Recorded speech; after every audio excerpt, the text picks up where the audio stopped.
Damos la bienvenida a Germán Rodas, coordinador de la Comisión Nacional Anticorrupción. Germán, buenos días, bienvenido. Janet, buenos días. Un saludo a usted y a los televidentes. Buenos días. Bueno, mucho de lo que se está conociendo hoy, usted lo denunció a través de la Comisión Nacional Anticorrupción, lo hizo en conjunto a la Comisión Nacional Anticorrupción, sobre todo esas irregularidades en la adquisición de medicamentos en el Teodoro Maldonado Carbo.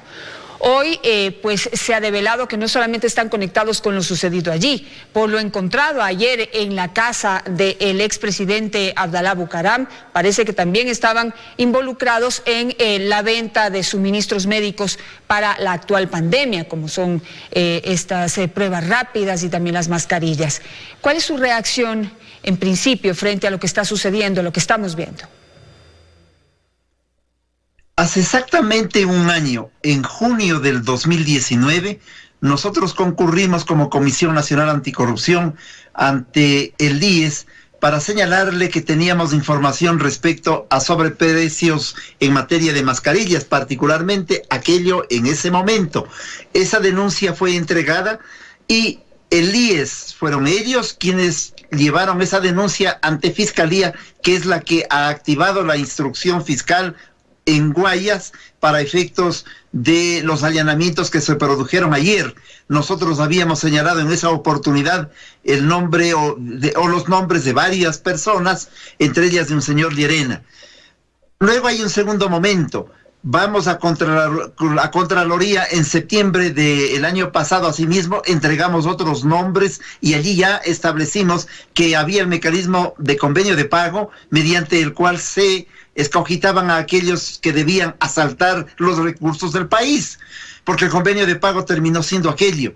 Finalmente fuimos también a Fiscalía en noviembre del 2019, entregamos nombres, datos adicionales a la fiscal, y yo creo que lo que ha hecho la Fiscalía en su conjunto el día de ayer es atinado, está bien, es importante. Ojalá los organismos de control se activen con una acción acelerada, porque el país demanda aquello, demanda que aquellos que han generado más dolor en medio de la pandemia a causa de los asaltos sean debidamente sancionados.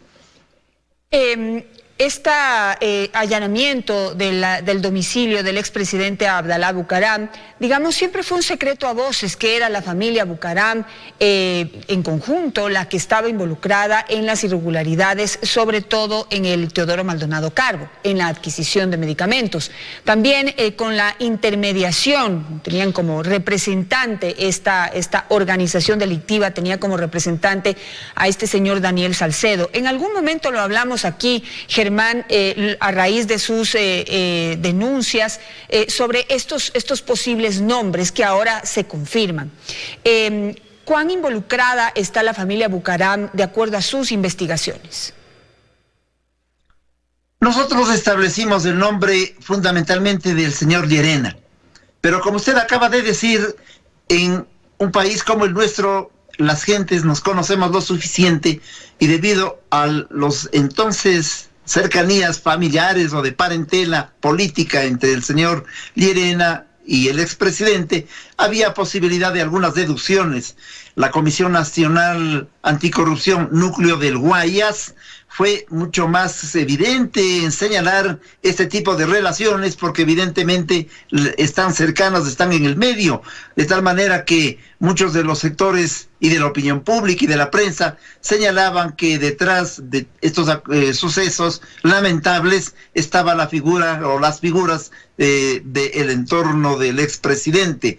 Creemos nosotros que precisamente el trabajo de la Fiscalía tendrá que establecer no solamente estos contextos, estas relaciones, sino que deberá establecer con absoluta claridad si ellos u otros más formaban parte de un entorno. Nosotros hemos establecido, le hemos dado un nombre a este grupo, le llamamos el Grupo de Guayaquil, en medio de los otros 6 grupos que nosotros hemos podido elaborar. Esa elaboración la tenemos acá, corresponden 6 grupos que han actuado entre el Teodoro Maldonado, el Hospital Los Ceibos de Guayaquil, pero también, Janet y televidentes, en el asalto que ha ocurrido en los hospitales de la salud pública, en donde hay responsabilidades políticas que se deben enfrentar y que se deben establecer.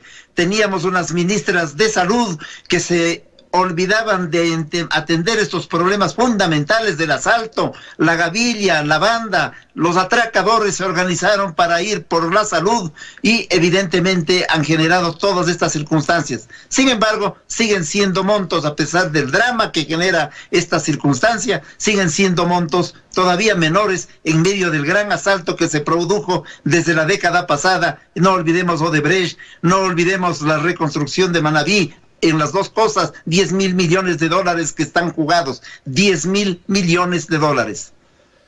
Así es, Germán. Sin embargo, lo que horroriza en medio de esta pandemia y esta crisis de salud que cobró tantas vidas, que sigue cobrando las vidas de los ecuatorianos, que sigue afectando la salud de los ecuatorianos, considerar que en medio de esta crisis haya personas, grupos, organizaciones que se dediquen a robarle ese pedazo de salud a la gente es inadmisible. Esto, como usted dice, se viene dando ya desde la década pasada, que convirtieron, y yo lo he dicho aquí varias veces, convirtieron al Ministerio de Salud en un antro, en un centro de corrupción inaceptable, desde la compra de las medicinas y relacionado con su calidad hasta la distribución de las mismas, que llega, no llega, o pues que en el camino pues hay muchos beneficiados que no son precisamente los usuarios de la salud.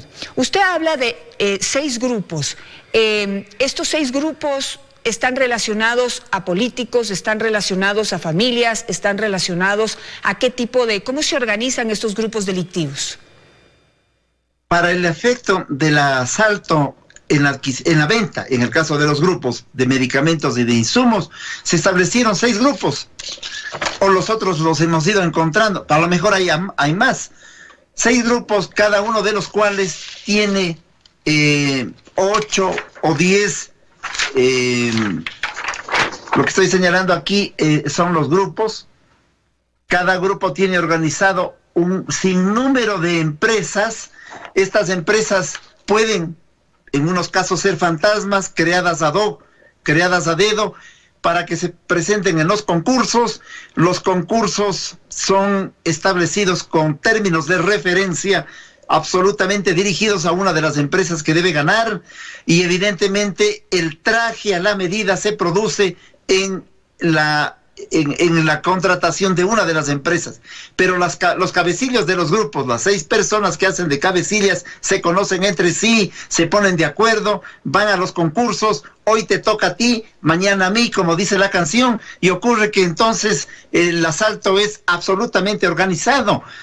Hay además contubernio entre aquellos que les piden que les vendan los insumos y aquellos que deben vender. La colusión es, por lo tanto, una fórmula. La ausencia de control desde los organismos correspondientes, básicamente por muchas causas también se produce, y la realidad es que nos asaltan de esa manera, pero van rotando. Hoy le toca ganar al uno, al otro.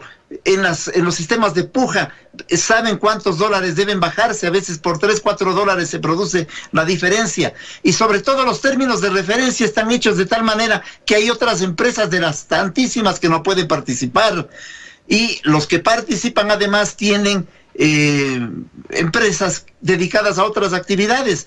Venden colas, venden cerveza, venden hamburguesas, y para los insumos médicos pues no tiene nada que ver en el asunto. Es deprimente la circunstancia, usted lo ha dicho, Janet, frente al dolor, al drama de esta tragedia, como la fue la del terremoto de Manabí. Ahora, por causa de la pandemia, vemos cómo no se detienen ante nadie, ante nada y ante nadie, estas gentes sin condición ética ni moral. Ahora, dentro de estos 6 grupos está esta familia Llerena, que usted ya ha develado el nombre, y las otras familias están siendo investigadas. O sea, estos grupos, estos representantes de los grupos están siendo investigados ya por la Fiscalía. Quizás nos puede dar algunos nombres adicionales, o está bajo la reserva. Nosotros Creemos que al grupo al que usted se refiere le hemos llamado el grupo, desgraciadamente es el grupo de Guayaquil, que fundamentalmente ha actuado en Los Ceibos y en el Teodoro Maldonado. Hemos entregado al Contralor todos los datos en el mes de septiembre del año pasado, no solamente de los nombres de los grupos. Hoy hemos logrado configurar esta fórmula que es tan demostrativa de decirles allí están los grupos, pero le entregamos al Contralor los nombres también de aquellos que recibían el beneficio de estos convenios de pago. De tal manera que hemos ido mucho más allá, hemos dado nombres, hemos puesto los nombres, están publicados nuestros nombres en la cuenta de Twitter de la Comisión Nacional Anticorrupción, varios de ellos están publicados, porque al país hay que hablarle así, con un poco de energía, con un poco de transparencia en términos de decir nombres y detalles, para no hablar de generalidades. Y entonces los nombres se repiten. Muchos de esos nombres son personas que, a nuestro modo de ver, parecido en el caso de Guayaquil, de la prefectura, son nombres de testaferros. Eso es evidente. Allí hay una persona, me parece que de apellido Díaz Ayala, que tiene una vivienda humilde en el Comité del Pueblo, que seguramente no está enterada de estas circunstancias. Eso es lo que está ocurriendo. Bueno, pasemos Las empresas falsas es un mecanismo del asalto, Janet. Por eso nosotros también hicimos una denuncia sobre alrededor de 39 empresas falsas que en el país actuaron de esta manera. También entregamos los nombres de Fiscalía. En Fiscalía están avanzando. Yo creo que hay que apoyar a los organismos de control, es importante, pero los organismos de control, particularmente la Fiscalía, en donde hay una voluntad de avanzar, de hacer las cosas y hacerlas bien, también hay que cuidarse allí de los tentáculos que todavía el correísmo tiene allí, y como en otros lugares. Quisiera comentar con usted los últimos acontecimientos y eventos y develaciones de actos de corrupción en la prefectura del Guayas y acá en el municipio de Quito, concretamente en la empresa de agua potable de Quito, empresa de agua de Quito. Quiero empezar por el más impactante, y es que se ha develado que se hicieron 3 giros a Hong Kong y a alguna ciudad en los Estados Unidos, usando las claves que tienen estos funcionarios públicos para poder usar o transferir ese dinero desde las cuentas de la entidad pública a cuentas personales. No se ha develado todavía los detalles, pero entiendo que son cuentas de particulares, robándose ya descarada, frontal y no sé si decir si es de una manera astuta, me parece la manera más burda de robarse el dinero público. ¿Qué opinión le merece a usted?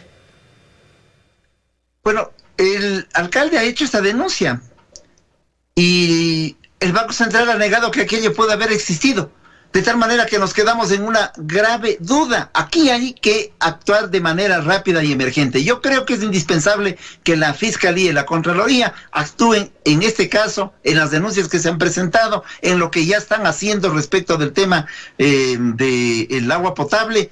Y le quiero comentar algo. El día de ayer nosotros tuvimos una reunión con el Colegio de Ingenieros de Pichincha y nos señalaron, porque el subpresidente es miembro de la Comisión Nacional Anticorrupción, la preocupación de que para la construcción de la obra pública desde el municipio hay simple y llanamente un monopolio que está construyendo, y los ingenieros se quejan que solo el monopolio funciona.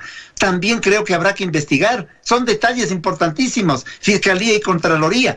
Y en el caso de Guayaquil, es pavoroso. Es decir, el hecho de presentar la denuncia en contra de sus familiares simple y llanamente es o cortina de humo o para poner a buen resguardo a esos familiares, porque espérate, voy a denunciarte. Ya te pongo la denuncia, estás informado que te he denunciado, pues nos vemos en otro momento. Pero hay un detalle, también hubo una prefectura, la anterior, la del señor Jairala. Nosotros dijimos, allí hay contratos con empresas fantasmas, precisamente allí demostramos que se efectuaron contratos de esa naturaleza. Es decir, el país está conmocionado, que todo el último periodo ha sido un momento de asalto en todos los lados, en todas partes. Ahora Lo importante es que estos asaltos no tapen los grandes, los enormes. Cuidado, nos olvidemos del tema de la deuda externa. Ese es un problema gravísimo que el país tiene que enfrentar y tiene que solventar. Necesitamos recursos para realmente reconstruir el país, pero sobre todo para atender los derechos fundamentales de nuestro pueblo. Germán Rodas, muchísimas gracias por sus aportes en esta entrevista, por la investigación que ustedes como Comisión Nacional Anticorrupción han desarrollado. Hay mucha tela que cortar todavía y esperamos que en este momento la labor de la Fiscalía y pues la Policía Nacional den no solamente con los autores de estos hechos, sino por ejemplo en el caso del municipio, ojalá devuelvan el dinero, ya que se ha identificado en qué cuentas, a qué cuentas se habría podido transferir esos recursos. Gracias, Germán, por estar esta mañana con nosotros. Y mira una cosa, Yanira, que me parece importante siempre decirle a todos sus televidentes. Trabajo de un grupo de ciudadanos que no le cuesta al país un solo centavo, que hablamos con frontalidad y con energía, que damos los nombres, que ponemos la cara en las denuncias y que creo que cumplimos lo que corresponde en nuestra vida. Perfecto. Es decir, gracias, responsabilidad Germán, frente a la patria. A usted, muchas gracias. Gracias, Germán, y sigan adelante con ese trabajo.